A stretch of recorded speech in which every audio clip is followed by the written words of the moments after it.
Sapa hati, Sapa hati, sapa hati, sapa hati, sapa hati. Assalamualaikum warahmatullahi wabarakatuh. Alhamdulillah, bismillah, wala khawla wala quwata illa billah. Qala Allahu ta'ala fil Qur'anil Karim, a'udzu billahi minasyaitonir rajim, bismillahirrahmanirrahim. Subhanaka la ilma lana illa ma 'allamtana innaka antal alimul hakim. Wa qala aidan, qala rabbis shrahli sadri wa yassirli amri wahlul 'uqdatam min lisani yafqahu qauli, amma ba'du. Sobat Dimas Diajeng yang berbahagia, marilah kita senantiasa panjatkan puji syukur kepada Allah Subhanahu wa taala, yang mana atas limpahan nikmat yang Allah berikan kepada kita, khususnya adalah nikmat iman dan juga kesehatan buat kita semuanya.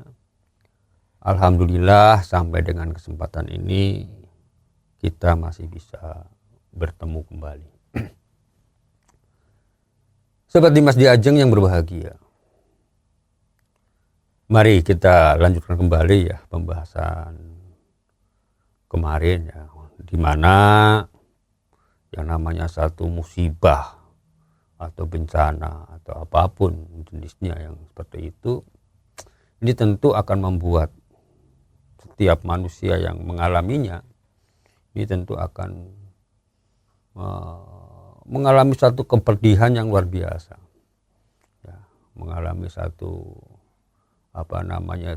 kesengsaraan gitu ya, karena ya ditimbulkan dari akibat bencana itu sendiri.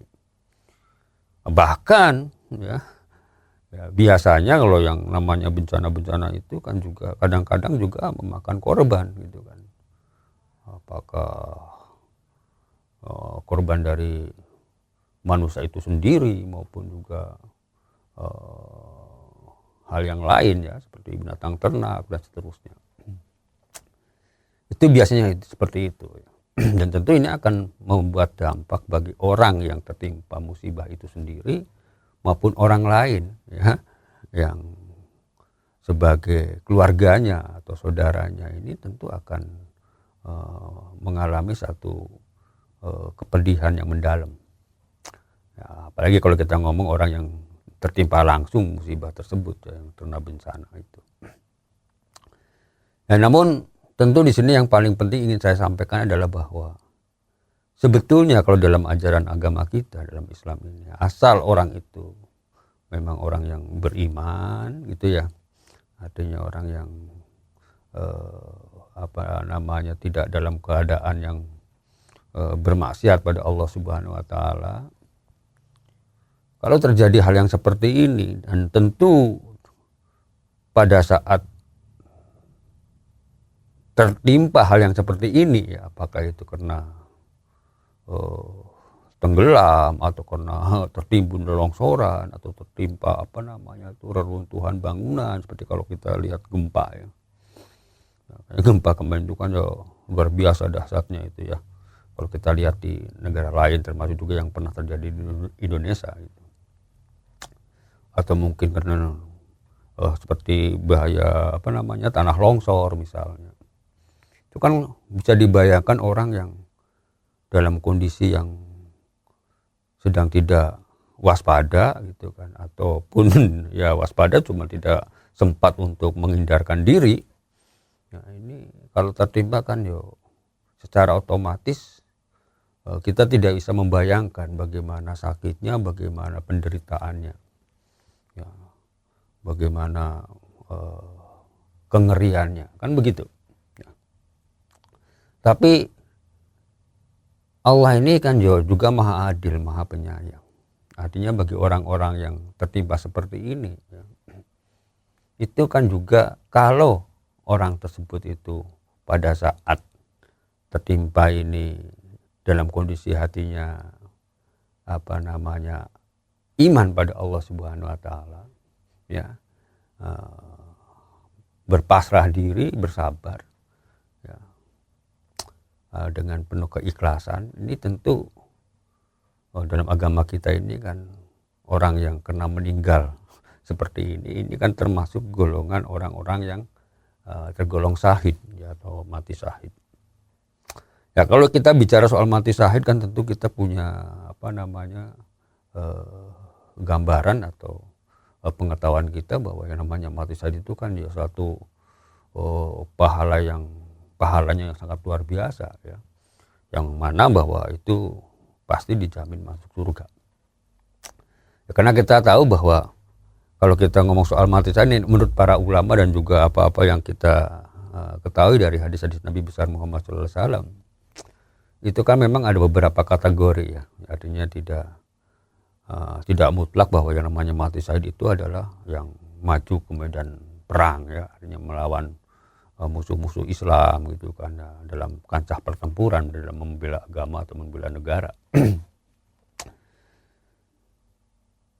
Juga ada hal yang lain, artinya beberapa orang yang meninggal karena disebabkan hal-hal tertentu ini juga tergolong masuknya adalah mati syahid.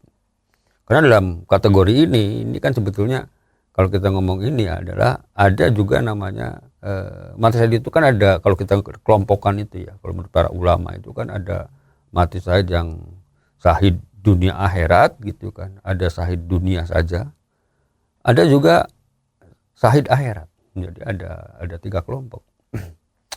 Kalau kita ngomong syahid dunia akhirat itu kan artinya orang yang memang betul-betul menjalankan membela agama Allah di medan pertempuran, ya. Makanya kalau orang-orang seperti ini itu kan kalau meninggal, ya, karena terbunuh di dalam pertempuran itu, ya, ini masuknya adalah orang yang mati syahid dunia dan akhirat, dengan catatan, ya, ini dengan catatan memang niatnya dalam hatinya itu niat tulus, memang betul-betul lillahi ta'ala, karena Allah Subhanahu wa ta'ala, dan memang betul-betul niat untuk berjuang di jalan Allah. Jadi tidak ada tendensi yang lain, semata-mata hanya untuk kepentingan agama. Ya, ini yang perlu kita ketahui. Nah, kalau yang masuk seperti ini, yang yang gugur dalam posisi orang yang seperti ini yang dimaksud dengan syahid dunia akhirat. Artinya apa? Di dalam hukumnya itu juga memang punya ketentuan-ketentuan tersendiri. Ya, tentu juga orang-orang yang seperti ini ya udah jelas dijamin masuk surga, ya. Ya, dijamin masuk surga dan juga tanpa hisab gitu, ya. Tanpa hisab di sini ya kecuali yang hubungannya dengan utang piutang. Nah, itu memang ada kekhususan tersendiri. Tapi di luar itu adalah jelas dihapus segala dosa-dosanya, ya. Dan tanpa hisab. Nah, ini yang mati atau yang gugur di medan juang gitu, ya. Dan ini pun perlakuannya memang beda di dalam menangani ini. Jadi secara hukum Islam kita ini itu kan juga pada saat dimakamkan itu kan juga tidak perlu disolati, tidak usah dimandikan, tidak usah dikafani gitu, ya. Jadi dimakamkan apa adanya, sesuai dengan apa yang terjadi saat itu. Artinya ya sesuai dengan ya darahnya, ya pakaian yang berdarah itu juga ya dimakamkannya seperti itu, ya, artinya apa adanya. Ya, tanpa disolati, tanpa dimandikan dan dikafani. Ini kalau orang yang mati syahid yang seperti itu. Kemudian juga ada yang kategori mati syahidnya adalah mati syahid dunia. Ya, kalau namanya syahid ya tetap syahid gitu, cuman ini syahidnya syahid dunia. Karena orang-orang yang seperti ini tuh ya kelihatannya secara umum manusia itu kan karena dia maju ke medan perang sepertinya memperjuangkan agama gitu kan, membela tanah air, membela negara misalnya. Tapi niatannya bukan lillahi ta'ala semata-mata karena tujuan yang semestinya, tapi ada tujuan lain, karena ria, karena supaya dianggap orang yang hebat gitu, atau mungkin ada tujuan lain karena ingin memperoleh sesuatu, ya, artinya hubungannya dengan keduniaan, misalnya memperoleh harta atau mencari rampasan perang misalnya gitu. Kalau orang yang seperti ini gugur di medan perang, ya itu tetap namanya syahid. Cuman syahidnya syahid dunia gitu ya. Syahid dunia itu ya di dunia karena orang yang kan tidak tahu hati orang, ya apa niatnya seperti apa kan tidak ngerti. Ya maka ya tetap hukumnya tetap tidak perlu dimandikan, tidak perlu disolati gitu kan. Ya seperti perlakuan orang yang mati syahid yang sesungguhnya gitu ya. Nah cuman ini hanya punya syahid dunia saja, akhiratnya enggak. Artinya apa? Ya dosa-dosanya tetap ya tetap berdosa gitu ya, artinya tidak diampuni gitu kan. Bahkan di dalam satu keterangan bahwa orang yang seperti ini itu bukan surga yang didapat tapi neraka yang didapat. Nah ini yang perlu kita ketahui. Ini salah satu kategori yang kita ngomong soal mati syahid yang dunia, akhirat sama syahid yang dunia. Ada juga syahid akhirat. Nah untuk syahid akhirat ini akan kita bahas di episode berikutnya. Demikian dulu, semoga ada manfaatnya. Billahi taufiq wal hidayah. Wassalamualaikum warahmatullahi wabarakatuh. Sapa hati, Sapa hati, sapa hati, sapa hati, sapa hati.